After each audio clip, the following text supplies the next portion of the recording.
వాక్యమన్నది పవిత్రమైనది, కీళ్లను మూల్గును విభజించుచు దూరుచున్నది. వాక్యమన్నది అద్వితీయ దేవుని ఔన్నత్యం గురించి పరిశుద్ధ గ్రంథంలో మనకి సరైన అవగాహన అనేది ఉండాలండి. ఎందుకంటే తెస్సలోనికలకు రాసినటువంటి 2వ పత్రికలు అంటాడు 1వ అధ్యాయము 6వ వచనంలో మన ప్రభువైన యేసుక్రీస్తు యొక్క రెండో రాకడలో ఒక భయంకరమైన పరిస్థితి జరగబోతుంది. ఆనాడు దేవుని ఎరగని వారికి, మన ప్రభువైన యేసుక్రీస్తు యొక్క సువార్తకు లోబడని వారికి ప్రతిదండన ఉంది అని తెలియజేశాడు. కాబట్టి అద్వితీయ దేవుని ఎరగకపోవటం నేరం అన్నమాట. కాబట్టి దేవుని ఎరగకపోవటము గ్రంథ విరుద్ధం. దేవునికి ఎరగకపోవటము అదొక దుష్కార్యం. దేవుని ఎరగకపోవటం ప్రమాదకరం అన్నమాట. కాబట్టి దేవుని ఎరిగే విషయంలో గ్రంథము ఎంతవరకు ఆయనను గురించి మాట్లాడిందో అంతవరకు మనము మాత్రం ఆలోచన చేద్దాము. గ్రంథము కీర్తనలు 90 అధ్యాయంలో ఇలాగ తెలియజేయబడింది. మొదటి 2 వచనాలు, కీర్తనలు 90 అధ్యాయము మొదటి 2 వచనంలో విశేషించి ఈ విధంగా తెలియజేయబడింది. ప్రభువా, తరతరముల నుండి మాకు నివాస స్థలము నీవే. పర్వతములు పుట్టక మునుపు, భూమిని లోకమును నీవు పుట్టింపక మునుపు, యుగ యుగములు నీవే దేవుడవు. ఇక్కడ నిత్యత్వాన్ని గురించి ప్రస్తావన వచ్చిందండి. మీరు ఆలోచన చేయండి. నిత్యత్వం అనే పదం అక్కడ లేదు, కానీ నిత్యత్వం గురించి అక్కడ ఒక మాట రాయబడింది. దాన్ని మనం ఊహిస్తే తెలుసుకోవచ్చు. అక్కడ ఏం చెప్తున్నాడో కొంచెం ఆలోచిస్తే తెలుసుకోవచ్చు. పర్వతములు పుట్టక మునుపు, భూమిని లోకమును నీవు పుట్టింపక మునుపు. ఏముంది? భూమి పుట్టక ముందు, లోకం పుట్టక ముందు అంటే నిత్యత్వం ఉంది. అది ఆదిలేని నిత్యత్వం ఉంది. ఈ ఆదిలేని నిత్యత్వంలో దేవుడు ఏమై ఉన్నాడో అక్కడ తెలియజేస్తూ యుగ యుగములు నీవే అని దాన్ని దీర్ఘం తీశాడు. నీవే దేవుడు అంటే ఎవరికి దేవుడు ఆయన? క్రైస్తవులు లేరు, క్రైస్తవులకు దేవుడు కాదు. ఇశ్రాయేలీలు లేరు, ఇశ్రాయేలీలకు కూడా ఆయన దేవుడు కాదు. సృష్టి లేదు, సృష్టికి దేవుడు కాదు. ప్రపంచాలు ఈ లోకాలనేటివి లేవు కాబట్టి సర్వలోకానికి దేవుడు అనే పదము లేదు. మరి ఎవరికి? దేవదూతలకు దేవుడా లేక మరొకరికి దేవుడా? ఎవరికి దేవుడు ఆయన? యుగ యుగములు నీవే దేవుడు. ఎప్పుడు? పర్వతములు పుట్టక మునుపు, భూమి లోకం పుట్టింపక మునుపు అంటే ఆదికాండం 24వ అధ్యాయం 7వ వచనము దానికి సమాధానం తెలియజేయబడింది. ఆదికాండము 24వ అధ్యాయము 7వ వచనంలో ఈ విధంగా తెలియజేయబడింది. చదువుదాం. నా తండ్రి ఇంటి నుండి, నేను పుట్టిన దేశం నుండి నన్ను తెచ్చి నాతో మాట్లాడి, నీ సంతానమునకు ఈ దేశము నిత్యదనని ప్రమాణము చేసి నాతో చెప్పిన పరలోకపు దేవుడగు యెహోవా. ఏ లోకపు దేవుడగు యెహోవా? పరలోకపు దేవుడగో. కాబట్టి నిత్యత్వంలో దేవుడు ఎవరికి దేవుడై ఉన్నాడంటే పరలోకానికి దేవుడై ఉన్నాడు. పరలోకపు దేవుడు అనే మాట తెలియజేయబడింది. మొట్టమొదటిగా పరలోకపు దేవుడు, పరలోకపు దేవుడు. ఈ పరలోకపు దేవుడు అనే మాటకి అర్థమైందంటే, ఇప్పుడు ఎగ్జాంపుల్ చూడండి, భారతదేశ ప్రధానమంత్రి అన్నమనుకోండి. ఎంతమందికి ప్రధానమంత్రి అయినా? ఎంతమంది భారతదేశంలో ఉంటారో అంతమందికి ఆయన ప్రధానమంత్రి. పరలోకపు దేవుడు అంటే ఎంతమందికి దేవుడు ఆయన? పరలోకంలో ఎంతమంది ఉంటే అంతమందికి దేవుడు ఆయన. అలాగున నిత్యత్వంలో పరలోకంలో ఎంతమంది ఉంటారో వారికైనా దేవుడై ఉంటాడు. అందుకేమన్నాడంటే పరలోకపు దేవుడగు యెహోవా అనేది సృష్టికి ముందు, లోకం పుట్టక ముందు దేవుని గురించి పరిచయం చేయబడిన నిత్యత్వంలో మొట్టమొదటి పదం, దేవుని గురించి తెలియజేయబడినటువంటి పదం. ఇది నిత్యత్వానికి సంబంధించింది. పరలోకం ఎంతకాలం నుంచి ఉందో అంతకాలం నుంచి ఆయన ఏమై ఉంటాడు? పరలోకానికి దేవుడై ఉంటాడు. ఇది ఈ మధ్యలో వచ్చింది కాదు. పరిశుద్ధాత్ముడు ఆ కాలం నుండి ఉన్నాడు కాబట్టి ఆయన తెలియజేస్తున్న మాటలు ఇవి. ఆయన పరలోకపు దేవుడై ఉన్నాడు. నిత్యత్వంలో రెండవ సమాచారం ఏంటంటే దేవాది దేవుడు.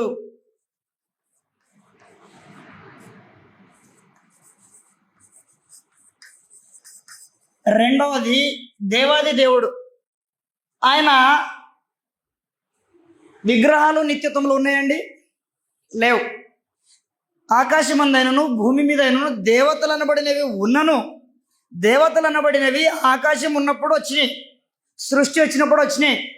ఇవి ఏవి లేనప్పుడు, పర్వతం పుట్టక మునుపు, భూమిని లోకమును సృష్టించక మునుపు ఆకాశాలు లేదు, మానవ జాతి లేదు, విగ్రహాలు లేవు. కానీ గ్రంథం తెలియజేస్తుంది, ఆదియందు లోగోస్ ఉండెను, యేసు ప్రభు ఉండెను. యేసు ప్రభు లోకం పుట్టక ముందు దేవుని దగ్గర ఉన్నాడు. పరిశుద్ధాత్మ దేవుడు లోకం పుట్టక ముందు నిత్యత్వంలో ఉన్నాడు. కాబట్టి ఎవరైతే వారిని దేవుడని విశ్వసిస్తారో వారు గ్రంథాన్ని గౌరవించిన వారై ఉంటారనమాట. కాబట్టి పరిశుద్ధాత్ముడు యేసు ప్రభు వారు దేవత్వం కలిగి తమ స్థితిని బట్టి వారు దేవుడై ఉన్నారు. వారి స్థితి అది. తమకు తాముగా వారు కలిగి ఉన్న స్థితి ఏంటంటే దేవుడు అనే స్థితి వారిది.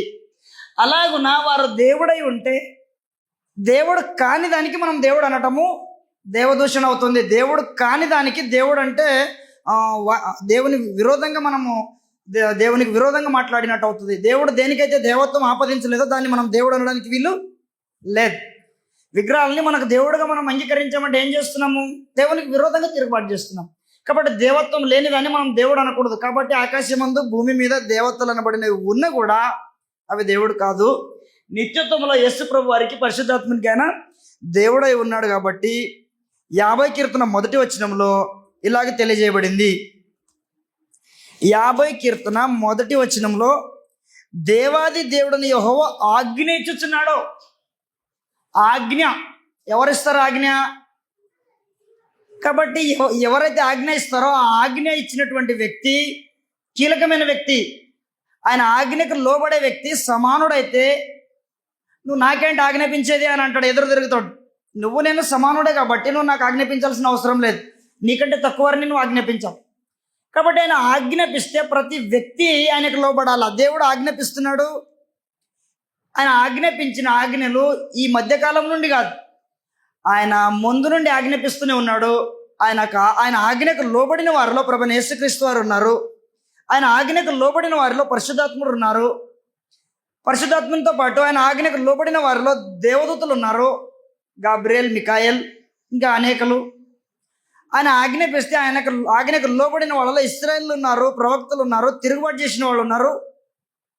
ఆయన ఆజ్ఞాపిస్తే ఆయన ఆజ్ఞకు లోబడినటువంటి వాళ్ళలో న్యాయాధిపతులు ఉన్నారు. ఆయన ఆజ్ఞాపిస్తే ఆయన ఆజ్ఞకు లోబడిన వారిలో క్రైస్తవులు ఉన్నారు, అపోస్తలులు ఉన్నారు. క్రొత్త నిబంధన సమాజం ఉంది. కాబట్టి దేవుడు ఆజ్ఞాపించేటువంటి దేవుడై ఉన్నాడు. ఆయన దేవుళ్ళకు దేవుడై ఉన్నాడు, దేవుళ్లకు కూడా ఆజ్ఞాపించేవాడై ఉన్నాడు ఆయన. 136వ కీర్తన 2వ వచనంలో కూడా అదే మాట తెలియజేయబడింది. దేవదేవుడు అనే మాట అక్కడ తెలియజేయబడింది. దేవునికి కృతజ్ఞతాస్తుతులు చెల్లించండి. ఇశ్రాయేలు సమాజంలో యేసుప్రభు ఎవరో వాళ్ళకి తెలియదు, కానీ దేవదేవుడు ఎవరో వాళ్ళకి తెలుసు. కానీ దేవదేవుడు అంటే అర్థం ఏంటో వాళ్ళకి తెలియదు. ఎందుకంటే అనేక మంది దేవుళ్ళు ఉన్నారు, దేవతలు ఉన్నారు, వాళ్ళనే దేవుడు అనుకునే భావనతో మనుషులు ఉన్నారు. కొందరు ఏమనుకుంటున్నారంటే దేవదేవుడు అంటే ఐగుప్తు దేవుడు, బబులోన్ దేవుడు, ఫిలిస్తీన్ల దేవుడు, అలా అమోరీల దేవుడు, చాలా దేవుళ్ళు ఉన్నారు కదా, వీళ్ళ పైన యెహోవా దేవుడు అని అనుకుంటారు. దేవుళ్ళకు దేవుడు అంటే దాని అర్థం ఏంటంటే దేవత్వం లేని వాటికి దేవుడు అని కాదు. సర్వ సృష్టికర్త అని అన్నప్పుడు ఈ సృష్టిలోకి వస్తాయి ఈ విగ్రహాలన్నీ కూడా. దేవుడు అని దేవుడు దేన్ని అంటాడంటే, లేక ఎవరిని అంటాడంటే నిజంగా వారిలో దేవత్వం ఉంటేనే వారిని దేవుడు అంటాడు. అలాగూ దేవత్వం కలిగిన వారికి ఆయన దేవుడై ఉంటాడు. అందుని బట్టి గ్రంథం ఏం చెప్పిందంటే దేవాది దేవుడు యేసు ప్రభువు శిలువలో నా దేవా నా దేవా నన్నేలా చేయబడని ఆడితివని ఆయన అన్నారు. తర్వాత హెబ్రీయులకు 1వ అధ్యాయము 8వ వచనంలో ఈ విధంగా రాయబడింది. కొన్ని బైబిల్స్లో దీన్ని మార్చేశారు ప్రింటింగు.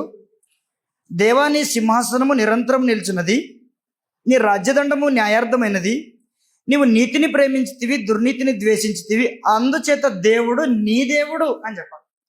కాబట్టి యేసుప్రభు వారు అనే దేవునికి ఆయన దేవుడై ఉంటాడు అని చెప్పాలి. ఇది నిత్యత్వంలో నుండి ఆ స్థితి ఉంది దేవదేవుడు అనేది దేవునికి. ఇది గ్రంథం తెలియజేస్తుంది. 3వది అద్వితీయ సర్వాధిపతి. దేవునికి ఉండేటువంటి మరొక స్థితి అనాదిలో అద్వితీయ సర్వాధిపతి.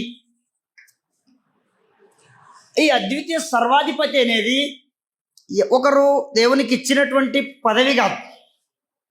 ఒక సీఎం పదవి అనేది మనుషులు అతన్ని ఎన్నుకోవడం ద్వారా ఆయనకు ఆ పదవి వస్తూ ఉంది.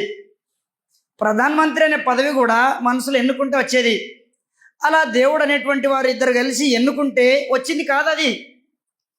చాలామంది ఏమనుకుంటున్నారంటే యేసుప్రభువు వారు తగ్గించుకున్నాడు, పరిశుద్ధాత్ముడు తగ్గించుకున్నాడు, అప్పుడు ఈయనకు ఎక్కువ స్థితి వచ్చింది అని చెప్పి దేవుని యొక్క ఔన్నత్యాన్ని భంగం చేసే బోధలు ఉన్నాయి.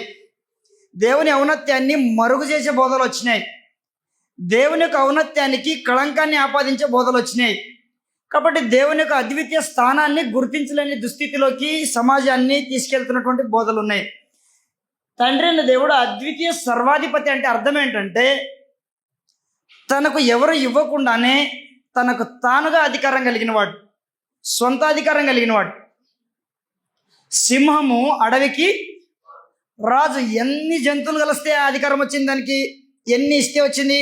ఎన్ని జంతువులు కలిసి మాట్లాడుకుని ఇచ్చినే దానికి ఆ పదవిని? తనకు తానుగా ఆ స్థితి కలిగి ఉంది.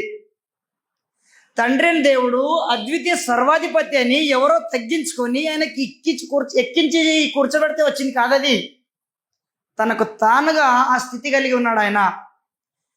కాబట్టి తండ్రి అయిన దేవుని యొక్క అద్వితీయ స్థానం గురించి గ్రంథం ఏమందంటే 1 తిమోతి పత్రిక 6వ అధ్యాయము 15వ వచనంలో ఇలాగ వ్రాయబడి ఉంది. తిమోతికి రాసినటువంటి 1 పత్రిక 6వ అధ్యాయము 15వ వచనంలో శ్రీమంతుడును అద్వితీయుడునకు సర్వాధిపతి యుక్త కాలముల యందు ఆ ప్రత్యక్షతను కనపరచును. యుక్త కాలమందు ప్రత్యక్షతను కనపరచును అంటే యేసు ప్రభు వారి యొక్క రెండో రాకడ కూడా ఆయన స్వాధీనంలోనే ఉంది అని చెప్తున్నాడు. అది 14లో అంటాడు, మన ప్రభువైన యేసుక్రీస్తు ప్రత్యక్షత అలా ప్రత్యక్షమగు వరకు నీవు నిష్కళంకంగాను అనింద్యంగాను ఈ ఆజ్ఞలు గైకొంటూ ఉండని ఆజ్ఞాపించిన తర్వాత అద్వితీయ సర్వాధిపతి యుక్త కాలం ముందు ఆ ప్రత్యక్షత కనపరుస్తాడు. అంటే దేవుని యొక్క స్వాధీనంలో ప్రభువైన యేసుక్రీస్తు యొక్క రెండో రాకడ ఆయన కంట్రోల్లోనే ఉంది. అందుకే కాలములు సమయములు నా స్వాధీనంలో లేవు, నేను ఎప్పుడు రావాలో రాజ్యం ఎప్పుడు కట్టబడాలో అవి దేవుని కంట్రోల్లో ఉన్నాయి అని చెప్పాడు. కాబట్టి ఇక్కడ తండ్రి దేవుని యొక్క అద్వితీయ సర్వాధిపత్యం గురించి మాట్లాడుతూ ఆ సర్వాధిపతి రాజులకు రాజును ప్రభులకు ప్రభు ఉన్నాడు. ఇక్కడ అద్వితీయ సర్వాధిపతి అని మాట రాయబడింది. అది తనకు తానుగా దేవుడు కలిగి ఉన్నదే కానీ ఎవరో ఇస్తే వచ్చింది కాదు. యేసు ప్రభువు అంటారు మత్తయి సువార్త 28:18 పరలోకమందును భూమి మీదను నాకు సర్వాధికారము ఇయ్యబడి ఉన్నది. ఇలాంటి స్టేట్మెంట్ దేవుడు ఎన్నడూ ఇవ్వలేదు. దేవుడి గురించి గ్రంథం ఏం చెప్తుందంటే పరిశుద్ధాత్ముడు ఒక విషయాన్ని తెలియజేశాడు. ప్రకటన గ్రంథం 11వ అధ్యాయంలో దేవుని అద్వితీయ సర్వాధిపత్యము ఇస్తే వచ్చింది కాదు అనే దానికి రుజువు అనమాట. ఇది 11:17 వర్తమాన భూతకాలంలో, వర్తమానం అంటే ప్రస్తుతమా గతమండి? వర్తమానం అంటే ప్రస్తుతం, తర్వాత భూతకాలం అంటే గతం అంటే నిత్యత్వం. ప్రస్తుతానికి గతానికి నిత్యత్వానికి కలిపి మాట్లాడుతూ వర్తమాన భూతకాలంలో అంటే నిత్యత్వంలో ఉండు దేవుడైన ప్రభువా అంటే యెహోవా దేవుడు సర్వాధికారి అంటూ కిందికి వచ్చి అంటాడు, నీవు ఒకరు తగ్గించుకుంటే అధికారం రాలేదు, ఒకరు ఇస్తే అధికారం రాలేదు, నీ మహాబలమును స్వీకరించి వెళ్తున్నావు. ఏ బలం అంటది? తనకు తానుగా స్వతహాగా సొంత బలంతో వెళ్తున్నాడు. నీ మహాబలమును స్వీకరించి వెళ్తున్నాడే కానీ ఒకరు ఇస్తే వచ్చిన అధికారంతో వెళ్తలేదు. కాబట్టి గ్రంథం తెలియజేస్తుంది వర్తమాన భూతకాలంలో ఉండు దేవుడైన ప్రభువా సర్వాధికారి, నీవు నీ సొంత బలముతో లేదా నీ మహాబలమును స్వీకరించి వెళ్తున్నావు. కాబట్టి మహాబలమును స్వీకరించి ఏలేటువంటి ఏకైక వ్యక్తి అద్వితీయ సర్వాధిపతి తండ్రి. కాబట్టి భూమి పుట్టక ముందు తండ్రి అయిన దేవునికి ఉన్న మొట్టమొదటిది స్థితి ఆయన గురించి రాయబడింది. పరలోకపు దేవుడు, పరలోకంలో ఉన్న వాళ్ళందరికీ ఆయన దేవుడు. 2 దేవాది దేవుడు, ఎంతకాలం నుంచి దేవుళ్ళు అనేవారు ఉన్నారో యేసుప్రభు పరిశుద్ధాత్మ వారికి ఆయన దేవుడై ఉంటాడు అంతకాలం నుండి. 3వది అద్వితీయ సర్వాధిపతి. ఈ మధ్యకాలంలో యేసుప్రభు శరీరధారిగా తగ్గించుకొని వచ్చాడు కాబట్టి ఇప్పుడే వచ్చింది అది అనుకుంటున్నారు. ఇప్పుడు కాదు. యేసుప్రభు శరీరధారిగా రాక ముందే ఒక పదం ఉంది ద్వితీయోపదేశకాండం 6వ అధ్యాయంలో. యేసుప్రభు ఇంకా శరీరధారిగా కిందికి రాలే. 4వ వచనం ఇశ్రాయేలు వినుము, మన దేవుడని యెహోవా అద్వితీయుడగు యెహోవా. ఇప్పుడు యేసుప్రభు రావడానికి ఎంతకాలము, ఎన్ని వందల సంవత్సరాల సమయం ఉందండి? ఇంకా సుమారుగా మోషే నుండి యేసుప్రభు వరకు 1500 సంవత్సరాల కాలం ఉంది, ఇంకా మిగిలే ఉంది. ఈ వచనంని మనం చదువుకునే సమయానికి, ఇది రాసే సమయానికి క్రీస్తుపురం 1500 సంవత్సరాల క్రితము మోషే గారు దీన్ని రాస్తా ఉన్నారు. అప్పుడు ధర్మశాస్త్రము వారికి అనుగ్రహించబడింది. అప్పుడు ఇవ్వబడిన మొట్టమొదటి ఆజ్ఞ, మన దేవుడని యెహోవా అద్వితీయుడు, అప్పటికే ఎవరు సాటి లేరని పరిచయం చేసుకున్నాడు తన గురించి. ఈనాడు యేసుప్రభు తగ్గించుకున్నాడు, ఆయనకు అద్వితీయ స్థానం వచ్చింది అనేది అబద్ధ బోధ. యేసుప్రభు వారు తగ్గించుకుంటే దేవునికి ఔన్నత్యం రాలేదు, అది ముందు నుండే ఉంది. దేవుడే తన గురించి ఆయన బయలుపరుచుకున్నారు. ఇది దానికి రుజువు అన్నమాట. కాలములు సమయములు తన స్వాధీనంలో ఉంచుకొని పరిపాలిస్తూ ఉంటాడు ముందు నుండి. ఈ స్థితి అనేది యేసుప్రభు వారికి ఉన్నట్టు గ్రంథం చెప్పలేదు. ఏది? యేసుప్రభు వారికి సర్వాధికారం ముందు నుంచి ఉన్నట్టు కానీ, యేసుప్రభు వారికి పరలోకపు దేవుడు అనే స్థితి కానీ, దేవాది దేవుడు అనే స్థితి కానీ, అద్వితీయ సర్వాధిపతి అనే స్థితి కానీ గ్రంథం చెప్పలేదు. మనం దాని గురించి మాట్లాడట్లేదు. తండ్రి అయిన దేవుని గురించి మాత్రమే మాట్లాడుతున్నాము.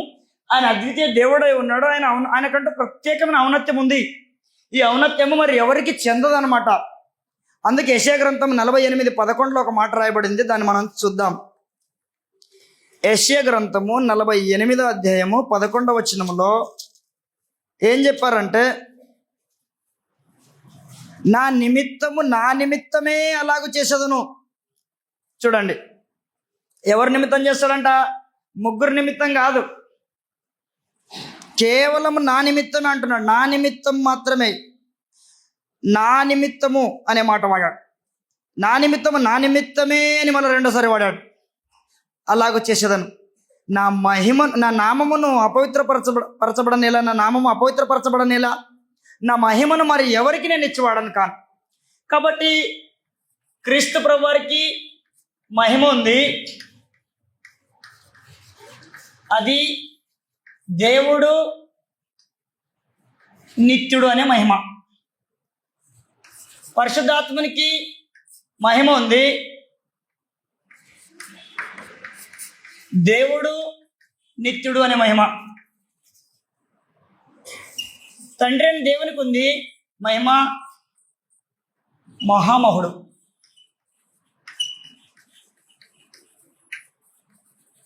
అద్వితీయ దేవుడు. ఇది మహిమ కంటే మహామహిమ అనమాట. మహా అంటే ఎక్కువ అనమాట. మహామహిమ గలవాడు దేవుడు. మహామహుడు అంటే అర్థము మహామహిమ గలవాడు అని తన గురించి పరిచయం చేసుకున్నాడు. ఇప్పుడు ఈ మహామహిమలో భాగమే ఈ పరలోకానికి దేవుడు, ఆ మహామహిమలో భాగమే దేవుళ్ళకు దేవుడు, ఈ మహామహిమలో భాగమే అద్వితీయ సర్వాధిపతి. నా మహిమను మరి ఎవరికి నేను ఇచ్చేవాడను కాను. తనకే మహిమ అయితే ఉందో అది ఎవరికి ఇవ్వరు. కాబట్టి ఎవరైనా ఒకవేళ అడిగారనుకోండి, పొరపాటున యేసుప్రభు అడిగినా కూడా అది ఇవ్వడు. కాబట్టి యేసుప్రభు యోహాను సువార్త 17వ అధ్యాయంలో ప్రార్థన చేస్తూ 3వ వచనంలో ఇలాగ మాట్లాడుతున్నారు.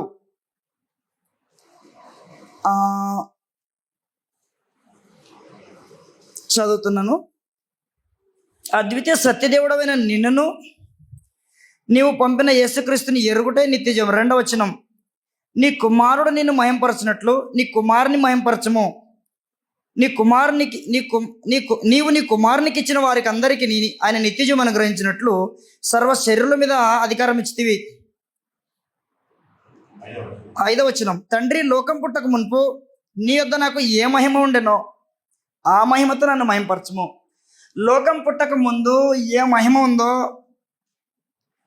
ఆ మహిమతో, లోకం పుట్టక ముందు నుంచి యేసుప్రభు వరకు ఉండే మహిమ ఏంటంటే దేవుడు నిత్యుడు. దీనికి మించి గ్రంథం చెప్పలేదు. దేవుడు నిత్యుడు అనే మహిమతో ప్రభు ఉన్నాడు సృష్టికి ముందు. తండ్రి అయిన దేవుడు పరలోకానికి దేవుడుగా, దేవుళ్ళకు దేవుడుగా, సాటి లేని వాడుగా గ్రంథం తెలియజేయబడింది. నీ మహిమతో నన్ను మహింపరచు అనడానికి వీల్లేదు. ప్రభువారు అలాంటి ప్రార్థన చేయరు. నీ మహిమతో నన్ను మహింపరచు అంటే యేసుప్రభు వారి కంటే ముందే 600 సంవత్సరాల కింద క్రీస్తుపురం 600 సంవత్సరాల క్రితమే ఇందాక మనం 48:11 చదువుకున్న యెషయా గ్రంథంలో నా మహిమను మరి ఎవరికి నేను ఇచ్చివాడని కాను. ఆయన మహిమ ఆయన సొంతం, అది ఎవరికి ఇవ్వబడదు, ప్రార్థన చేసినా ఇవ్వబడదు. కాబట్టి యేసుప్రభు వారు నా మహిమతో నన్ను మహిమపరచన్నాడు. ప్రస్తుతం ఆయన శరీరంలో ఉన్నాడు. శరీరంలో ఉన్నప్పుడు యేసుప్రభు వారికి దేవత్వం ఉందా పోయిందండి? శరీరంలో యేసుప్రభు వారికి దేవత్వము ఉంది. ఇప్పుడు శరీరంలో ఉన్నప్పుడు దేవత్వం ఉంది, శరీరం లేక ముందు కూడా యేసుప్రభు వారికి దేవత్వం ఉంది. మరి ఎందుకు నాకు మహిమయు ఇంతకుముందు అంటే ఇప్పుడు లేదనా, ఏమన్నా మైనస్ అయిందనా, ఏంటి అసలు ఏం జరిగింది? ఇక్కడ దేవత్వం ఉంది, అక్కడ ఉంది, అక్కడ దేవుడు అనే స్థితి ఉంది, ఇక్కడ దేవుడు అనే స్థితి ఉంది. అక్కడికి ఇక్కడికి చిన్న వ్యత్యాసం ఏంటంటే యేసుప్రభు వారు రక్త మాంసంలో వచ్చిన తర్వాత నేనేమి అనవలెనో, నేనేమి మాట్లాడవలెనో, నేనేది చేయవలెనో తండ్రి దగ్గర నేను వినిన సంగతులు, తండ్రి నాకు నేర్పిన సంగతులు, తండ్రి దగ్గర నేను చూసిన సంగతులే మాట్లాడాలని ఒక ఆజ్ఞాపించబడి పంపబడ్డాను. హద్దులు ఉన్నాయి, ఆ లిమిట్లో ఉంటాడు అనమాట. దేవత్వం తనలో సంపూర్ణంగా ఉన్నా దాన్ని ప్రదర్శించేటువంటి పరిస్థితి లేకుండా దేవుడు ఆయనకు హద్దులు పెట్టి పంపించాడు. అందుకేమంటున్నాడు, ఈ స్థితికి వ్యత్యాసం ఉంది కాబట్టి తండ్రి లోకం పుట్టక ముందు నీ వద్ద నాకు ఎలాంటి మహిమ ఉందో, ఆ స్వతంత్రం దేవత్వం కలిగినటువంటి వ్యక్తిగా తనకి ఎంత స్వాతంత్రం ఉందో అది ఇక్కడ ఉందండి దేహంలో, ఆయనకు లేదు. కాబట్టి తండ్రి లోకం పుట్టక ముందు ఏ మహిమ ఉందో ఆ మహిమతో నన్ను మహిమపరచాలంటే శిలువ వరకు కొంతకాలం ఓపిక పట్టాలా, ఆ తర్వాత తిరిగే స్థితి తనకు అనుగ్రహించబడతా ఉంటుంది. కాబట్టి తండ్రిని దేవుని యొక్క అద్వితీయ స్థానము వీరికి ఎవరికి కూడా గ్రంథము ఆపాదించలేదు. ఇది 3వ సమాచారం. 4వది సమీపింపరాని తేజస్సులో, సమీపింపరాని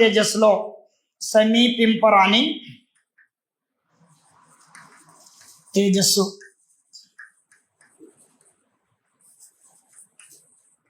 అగమ్య వెలుగు, అగమ్య వెలుగులో నివసించే దేవుడు అనమాట. కాబట్టి అగమ్య స్థానము, అగమ్య స్థితి, ఎవరు కూడా ఆ స్థానాన్ని చేరుకోలేరు, లేక ఆ స్థానంలో ఎవరు వెళ్ళడానికి వీలు లేని స్థితి అనమాట అది. ఈ స్థానము దేవుడు యేసుప్రభు వారికి కానీ పరిశుద్ధాత్మనికి కానీ ఇచ్చారా అని అంటే తిమోతి పత్రిక 6వ అధ్యాయంలో ఈ విధంగా రాయబడి ఉంది. 1 తిమోతి 6వ అధ్యాయంలో 16వ వచనం, సమీపింపరాని తేజస్సులో, మనందరికి తెలిసిన వచనమే, పేజ్ నెంబర్ 193. సమీపింపరాని తేజస్సులో ఆయన మాత్రమే వసించుచు అమరత్వం గలవాడై ఉన్నాడు, మరణం లేనివాడై ఉన్నాడు, సజీవుడై ఉన్నాడు, నిత్యుడై ఉన్నాడు. ఆయన మాత్రమే అనే పదం వాడాడు. భారతదేశానికి ఎవరు మాత్రమే ప్రధానమంత్రి నేడు? మోదీ గారు మాత్రమే ప్రధానమంత్రి, ఇంకెవరు లేరు. సమీపింపరాని తేజస్సులో ఎవరు మాత్రమే ఉంటారు? తండ్రి దేవుడు మాత్రమే. యేసుప్రభు లేడా, పరిశుద్ధాత్మ లేడా, ఇవి ఇంకేవి రాకూడదు, అవి అడగకూడదు. మనము గ్రంథం చెప్పనప్పుడు వాటి జోలికి మనం వెళ్ళకూడదు. ఆయన మాత్రమే అన్నాడు కాబట్టి ఆయన మాత్రంగానే మనం తీసుకోవాలి. ఆయన మాత్రమే అగమ్య వెలుగులో, ఆయన మాత్రమే సమీపింపరాని తేజస్సులో నివసించేవాడై ఉన్నాడు. అది ఎలా సాధ్యము? అది సాధ్యమేనా అంటే మనకు అర్థమయ్యే భాషలో ఒక ఎగ్జాంపుల్ చెప్తున్నాను. ఒక రాజ్యగృహం ఉందనుకోండి, అందులో వాచ్మెన్ ఉంటాడు. చుట్టాలు ఫోన్ చేసి ఎక్కడ ఉంటాను అంటే ఏం చెప్తాడు? నేను రాజ్యభవనంలో ఉంటా అంటాడు. కానీ వాచ్మెన్ ప్లేస్ ఒకటి ఉంటుంది, పనిచేసేటువంటి గేట్ కాడనే ఆయన ఉండాలి. చాలామంది దాసులు ఉంటారు, వాళ్ళు కూడా పనిచేస్తారు. అలాగనే అతని కుమారులు ఉంటారు, భార్య ఉంటుంది, తను ఉంటాడు. తన స్థానంలోకి పనివారు కానీ, దాసులు కానీ, కుమారులు కానీ ఆ ప్లేస్లోకి వచ్చే అవకాశం ఉండదు. అంటే జనరల్గా మనకు అర్థం కావడానికి చెప్పాను, అది కాకపోవచ్చు కూడా. తండ్రి అనే దేవుని యొక్క ఔన్నత్యంతో పోల్చడానికి ఏ ఎగ్జాంపుల్స్ కూడా సరిపోవు. ఆయన మాత్రమే ఉండే ఒక ప్రత్యేకత తన గ్రంథంలో తెలియజేసుకున్నాడు దేవుడు. ఆయన ఉండేటువంటి ప్రదేశము అత్యున్నతమైన ప్రదేశం. యెషయా గ్రంథము 6వ అధ్యాయం 1వ వచనం. ఈ సమీపింపురాని తేజస్సు అనే దానికి అత్యున్నతమైన సింహాసనము, అందు ఆసీనుడు అనే మాట కూడా రాయబడింది యెషయా గ్రంథం 6:1. రాజైన ఉజ్జియా మృతి పొందిన సంవత్సరమున అత్యున్నతమైన సింహాసనమునందు ప్రభు ఆసీనుడై ఉండుట చూచి తిని అని చెప్పాడు. అత్యున్నతమైన సింహాసనం అంటే అనేక సింహాసనాలు ఉన్నాయి.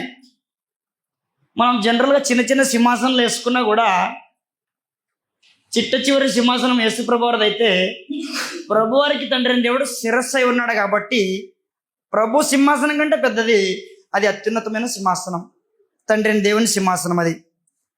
అలా గ్రంథం ఆయన గురించి ఉన్నతంగా తెలియజేసింది. 36వ అధ్యాయం 26 యోబు గ్రంథంలో ఒక మాట రాయబడింది. 36:26లో దాన్ని మనం చదువుకుందాం. ఆలోచించుము, దేవుడు మహోన్నతుడు, మనము ఆయనను ఎరగము, ఆయన సంవత్సరముల సంఖ్య మితిలేనిది. గ్రంథం అంటుంది దేవుని ఎరగని వారికి ప్రతిదండన ఉంది అని. అది కొత్త నిబంధన వచ్చిన తర్వాత. కొత్త నిబంధనకు ముందు 1500 సంవత్సరాల కిందనే గ్రంథంలో ఏం తెలియజేస్తున్నాడంటే ఆయనను ఎరగము. ఎందుకంటే ఆయన బయలుపరచుకోలేదు తన గురించి పూర్తిగా.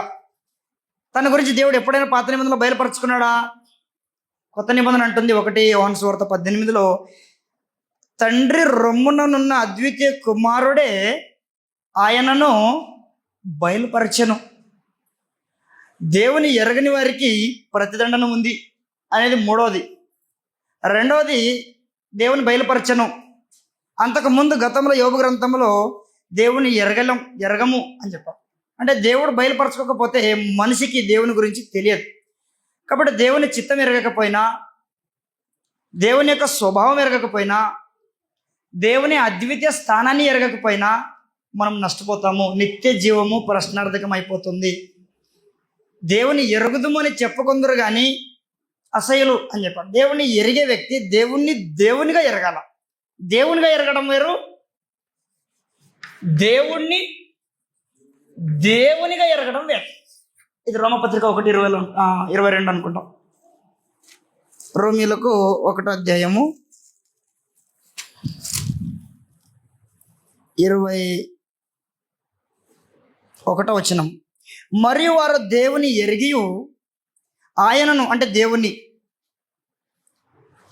ఆయనను దేవునిగా మహింపరచలేదు. చూసారా, దేవుణ్ణి ఎరిగి ఆయనను దేవునిగా అంటే దేవునిగా మహింపరచలేదంట. కాబట్టి దేవుణ్ణి దేవుడుగా మహిమపరచాలంటే దేవుడు ఏమై ఉన్నాడో ఆయన అద్వితీయ స్థానం అంటే మనము ఎరగాల్సిన అవసరం ఉంది. గ్రంథం తెలియజేసింది ఆయన అత్యున్నత సింహాసనమందు ఆసీనుడు, ఆయన మహామహిమ గలవాడు. అది తెలుసుకోవడానికి మన జ్ఞానం సరిపోదు. ఆయన బయలుపరిచినటువంటిది మెల్లనైన గుసగుస శబ్దం వంటిది అని అన్నాడు. మనకు వినబడింది కొంచెమే దేవుని గురించి. ఆ కొంచెమే మనం జీవితాంతం నేర్చుకుని సరిపోతలేదు. మొత్తం పూర్తి ఎవిడెన్స్ ఇస్తే మన ఆయుష్కాలం కూడా సరిపోదు. ఎందుకంటే కొంచానికే 2016 సంవత్సరాలు, సుమారు 2026 సంవత్సరాలు అవుతుంది కొంచెం తెలుసుకోవడానికి. ఈ మనుషుల మధ్యలో ఇంకా అనేకమైన మత శాఖలు వచ్చేసినాయి. దేవుని గురించి తెలుసుకోలేని పరిస్థితి. యూట్యూబ్లో మనం మామూలుగా టచ్ చేస్తే అసలు భయం వేస్తుంటుంది, ఎవరు ఏం చెప్తారో తెలియదు. గ్రంథంలో దేవునిగా ఎరగాలని చెప్పి తెలియజేస్తా ఉన్నాడు. ఇశ్రాయేలు శిక్షించబడ్డారు అనమాట. కారణం అదే 21వ వచనంలోనే, మరియు వారు దేవుని ఎరిగి ఆయనను దేవునిగా మహింపరచలేదు, కృతజ్ఞతాస్తుతులు చెల్లించలేదు, తమ వాదములందు వ్యర్థులైపోయారు. కాబట్టి వాదాలు అవసరం లేదు. దేవుని ఎరగడానికి దేవుని సహాయం అవసరం. కాబట్టి దేవుడు సృష్టికి ముందు దేవుడుగా అద్వితీయుడు ఉన్నాడు అనమాట. దేవుడుగా అద్వితీయుడు.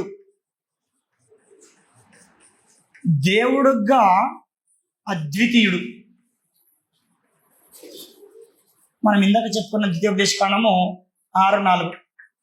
దేవుడుగా అద్వితీయుడు అన్నమాట. దేవుడుగా అద్వితీయుడు తన గురించి ఆయన బయలుపరచుకున్నాడు. ఆయన అద్వితీయ సత్యదేవుడు అని యేసుప్రభువు వారు కొత్త నిబంధనలో తెలియజేశారు. ఎవరు కూడా తగ్గించుకుని ఆయనకు ఆ స్థానాన్ని ఇవ్వలేరు. ఆ స్థానము తనకు తానుగా ఆయన కలిగి ఉన్నారని గ్రంథం తెలియజేస్తూ ఉంది. మార్కు సువార్త 12వ అధ్యాయం 30వ వచనంలో, మార్కు సువార్త 12:30, 32, 34 ఆ 3 వచనాలు చదువుకుందాం. 12:30 చదువుతున్నాను. నీవు నీ పూర్ణ హృదయంతోనూ, నీ పూర్ణ ఆత్మతోనూ, నీ పూర్ణ వివేకంతోనూ, నీ పూర్ణ బలంతోనూ నీ దేవుడైన ప్రభువును ప్రేమించాలి అని చెప్పాడు. 32లో ఆ శాస్త్రి బోధకుడా బాగుగా చెప్పితివి, ఆయన అద్వితీయుడ నీవు, ఆయన తప్ప వేరొక దేవుడు లేడని నీవు చెప్పిన మాట సత్యమే. చెప్పిన మాట ఎవరిది? చెప్పింది ఎవరు? యేసు ప్రభువారు. ఏమని చెప్పారు? ఆయన అద్వితీయుడు అని చెప్పారు. ఆయన అంటే ఎంతమంది ఉంటారు దాంట్లో? ఇది ఏకవచనమా బహువచనమా? ఆయన అనేది ఏకవచనం. ప్రభు మాట్లాడుతూ ఆయన అద్వితీయుడు నీవు అనే విషయాన్ని తెలియజేశారు. అందుకు శాస్త్రి అంటున్నాడు, నువ్వు అబద్ధం చెప్పావు అని అంటలేడు, నీవు చెప్పిన మాట సత్యమే అని అంటున్నావు. అప్పుడు యేసు ప్రభు ఏం చెప్పాలి? లోకంలో వినబడుతున్న బోధలు ఎలా ఉన్నాయంటే, అద్వితీయుడు అనే మాట పూర్తి కావాలంటే, అంటే 100% కావాలంటే దీన్ని యేసు ప్రభు వారు కొంత, పరిశుద్ధాత్ముడు కొంత, తండ్రి అయిన దేవుడు కొంత, ముగ్గురు కలిస్తేనే కానీ ఈ పదం రాదనే ఒక కొత్త విషయాన్ని, కొత్త సిద్ధాంతాన్ని ప్రవేశపెట్టారు. యేసు ప్రభు వారు ఈ పదం బయట ఉండి ఏమంటున్నారంటే, ఆయన అద్వితీయుడనియు, ఆయన తప్ప వేరొక దేవుడు లేడని చెప్తే నువ్వు చెప్పిన మాట సత్యమే అని ఒక వ్యక్తి చెప్పాడు. అప్పుడు యేసు ప్రభు దాన్ని సమర్థిస్తున్నాడు. 32వ వచనంలో, 34వ వచనం, అతడు వివేకముగా ఉత్తరం ఇచ్చినని యేసు గ్రహించి, నీవు దేవుని రాజ్యమునకు దూరముగా లేవని అతనితో చెప్పాను. అంటే కరెక్ట్గా దేవుని ఎరిగాడు అనమాట, దేవుడు అద్వితీయుడు అనే విషయంలో. కాబట్టి తండ్రిని దేవుడు సృష్టికి ముందు ఆయన స్థితి ఇది. పరలోకపు దేవుడు అంటే పరలోకంలో ఉన్న వాళ్ళందరికీ ఆయన దేవుడు అని మనం ఆలోచన చేశాం. దేవాది దేవుడు అంటే నిజంగా దేవుడుగా ఉన్న వారికి ఆయన దేవుడై ఉన్నాడు. మామూలుగా పిలువబడే ఆకాశమందు భూమి మీద దేవతలను పడిన అనేకం ఉన్నను, అవి ఉంటే పిలువబడతాయేమో కానీ స్థితి కలిగి లేవు అనమాట. అలాగే దేవుడు అనే స్థితి కలిగిన వారికి ఆయన దేవుడై ఉంటాడు, దేవాది దేవుడు. అద్వితీయ సర్వాధిపతి తన మహాబలమును స్వీకరించి వెళ్తున్నాడే కానీ ఎవరు ఇచ్చిన బలంతో, ఆయన అధికారంతో ఆయన ఎలుబడి చేయట్లేదు. అత్యున్నత సింహాసనంలో సమీపింపరాని తేజస్సులో ఉండేటువంటి అగమ్య వెలుగులో నివసించేటువంటి దేవుడై ఉన్నాడు. మనసులో ఎవరు ఆయనను చూడలేదు, ఎవరు చూడని నేరాడు అని అన్నాడు. అప్పుడు ఒక సోదరుడు నన్ను అడిగాడు, బ్రదర్ ఇది చాలా పెద్ద బాధాకరమైన విషయం బ్రదరు, అసలు దేవుడిని మేము ఎప్పుడు చూడమంట, ఇంకా మనం పుట్టేందుకు, అసలు గ్రంథంలో దేవుడిని ఇప్పుడు చూడమంట, తర్వాత కూడా చూడమంట, ఇంకా తర్వాత చూడకపోతే మనము ఈ ఉనికి ఎందుకు ఇచ్చినట్టు మనకని దీన్ని బట్టి చెప్తుంటే, బ్రదర్ మీరు అపార్థం చేసుకున్నారు, ఇంకా ఫ్యూచర్లో కూడా రెండో రాకడ తర్వాత కూడా మేము చూడమని ఆ వచనం చెప్పట్లేదు, మనుషులలో అని అన్నాడు. మనుషులు అంటే దేహం ధరించిన వారు, శరీరంలో ఉన్నవారు మనుషుడుగా ఉండి దేవుడిని చూసే అవకాశము లేదని చెప్తున్నాడు. ఏ మనుషుడు కూడా శరీరంలో ఉండి దేవుణ్ణి చూడలేదు, చూడనేరడు. కానీ తీర్పు తర్వాత దేవుని నివాసము మనుషులతో కూడా ఉన్నది అనే పరిస్థితి వస్తుంది. ప్రతి ఒక్క మనిషి క్రీస్తునందు బాప్తిసం పొందితే వారు ఆయన ముఖ దర్శనం చేసుకుంటారు అనే స్థితి రాబోతుంది. వారి ప్రతి బాష్ప బిందువును తుడిచేసేటువంటి రోజు రాబోతుంది. కాబట్టి హృదయ శుద్ధి గల వారు ధన్యులు, వారు దేవుణ్ణి చూసే పరిస్థితి ఏర్పడుతుంది. ఖచ్చితంగా దేవుణ్ణి చూస్తారని గ్రంథం చెప్తుంది. కాబట్టి ప్రస్తుతానికి దేవుడిని ఎవరు చూడలేదు, కానీ శరీరంలో ఉంటే కూడా చూడనేరరు. కానీ తీర్పు తర్వాత ఆ భాగ్యం మనకు దేవుడు అనుగ్రహించబోతున్నాడు. తర్వాత దేవుడు పరలోకములో ఆయన చిత్తం మాత్రమే నెరవేరుతుంటుంది. పరలోకములో ఆయన చిత్తం మాత్రమే, క్షమించండి, ఆయన చిత్తం నెరవేరుతుంటారని రాసుకుంటారు. మత్తయి సువార్తలో 6వ అధ్యాయంలో మనకు తెలిసినట్టు 10వ వచనంలో ఇలా రాయబడి ఉంది. యేసు ప్రభువు వారు శిష్యులకు ప్రార్థన నేర్పిస్తూ అందులో ఒక మాట ఏం వాడారంటే, 10వ వచనం, పరలోకమందున మా తండ్రి, నీ నామము పరిశుద్ధపరచబడును గాక, నీ రాజ్యము వచ్చును గాక, నీ చిత్తం పరలోకమందు నెరవేరుచున్నట్టు భూమి అందు నెరవేరును గాక. పరలోకంలో ఎవరి చిత్తం నెరవేరుతుంది? దేవుని చిత్తం నెరవేరుతా ఉంది. పరలోకంలో యేసుప్రభు వారి చిత్తం ఎందుకు నెరవేరట్లేదు? పరిశుద్ధాత్మని చిత్తం ఎందుకు నెరవేరట్లేదు? ఇవన్నీ ప్రశ్నలు మనం వేయకూడదు. పరలోకం దేవునిది, పరలోకానికి ఆయనే యజమానుడై ఉన్నాడు, పరలోకమునకు ఆయనే దేవుడై ఉన్నాడని ఆదికాండం 24:7 మనం చూస్తున్నాం. ఆ పరలోకంలో ఆయన అధికారం కింద ప్రతి ఒక్క వ్యక్తి ఉన్నట్టు గ్రంథం తెలియజేస్తూ ఉంది. పరలోకంలో ఆయన చిత్తం నెరవేరుతుంది. అది గమనించి యేసుప్రభువారు ఏమంటున్నారంటే, పరలోకంలో నెరవేరుతున్నట్టు భూమి మీద గమనిస్తే భూమి మీద నెరవేరట్లేదు. శనివారం సెకండ్ సాటర్డే బైబిల్ క్లాస్ ఉంది అంటే మనము కొన్నిసార్లు ఏం చేస్తాము, పనులున్నాయి బ్రదర్ అని మన చిత్తాన్ని మనము నెరవేర్చుకుంటాం. సంఘముగా కూడుకోవడం మానొద్దు అనేది దేవుని చిత్తంలో అది భాగమై ఉంది, లేదా ఆజ్ఞ ఉంది. అది మనము నెరవేర్చినప్పుడు దేవుని చిత్తం నెరవేరినట్టు. దేవుని చిత్తం ఏంటో దాన్ని తెలుసుకొని మనం నెరవేరిస్తే అది దేవునికి మహిమకరంగా ఉంటుంది. దేవుని చిత్తం పరలోకం మీద నెరవేరుతున్నట్టు భూమి మీద నెరవేరాలి అని ప్రభు అన్నారంటే, పరలోకంలో దేవుని చిత్తము ఎంతకాలం నుంచి నెరవేరుతుంది? ఎంత జగత్తు పునాది వేయబడుతుంది అంటే ఆది లేని నిత్యత్వము నుండి పరలోకం ఉంది. దేవుడు అందులో నివాసం చేస్తున్నాడు. అక్కడే పరిశుద్ధాత్ముడు యేసుప్రభువారు ఉన్నారు.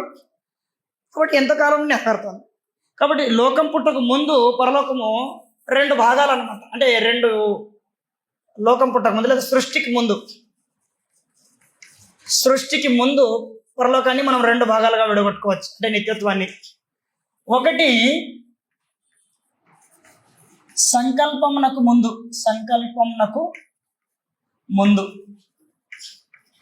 సంకల్పానికి ముందు నిత్యత్వం ఉంది. సంకల్పం చేశాడు దేవుడు, అంతకు ముందు నిత్యత్వం ఉంది. సంకల్పం తర్వాత కూడా ఈ సృష్టికి ముందు కూడా నిత్యత్వం ఉంది. దేవుడు సంకల్పానికి ముందున్న నిత్యత్వంలో కూడా ఆయన చిత్తం నెరవేర్చుకుంటున్నాడు. సంకల్పం ప్రారంభమైన తర్వాత కూడా ఆయన చిత్తం నెరవేర్చుకుంటున్నాడు. దేవదూతలు మరి ఇక్కడ వచ్చారో నాకు తెలియదు. దేవదూతలు సృష్టించబడ్డారు, వాళ్ళు కూడా ఆయన చిత్తాన్ని నెరవేరుస్తున్నారు. సృష్టి వచ్చిన తర్వాత మనుషులు కూడా మనం అందరం కూడా వచ్చాము, మనం కూడా ఆయన చిత్తాన్ని నెరవేరుతుంది ప్రభు మనకు తెలియజేస్తా ఉన్నాడు. పరలోకాన్ని నేను చూసి వచ్చాను, పరలోకంలో దేవుని చిత్తం నెరవేరుతుంది. భూమి మీద మాత్రం అలాంటి పరిస్థితి లేదు కాబట్టి భూమి మీద దేవుని చిత్తాన్ని నెరవేర్చండి. ఆయన అద్వితీయుడై ఉన్నాడు, ఆయనకు ఎవరు సాటి లేరు, ఆయనకు ఒక ప్రత్యేకమైనటువంటి స్థానం ఉంది అని దేవుని గురించి సంపూర్ణంగా యేసు ప్రభువారు క్లియర్గా తెలియజేశారండి.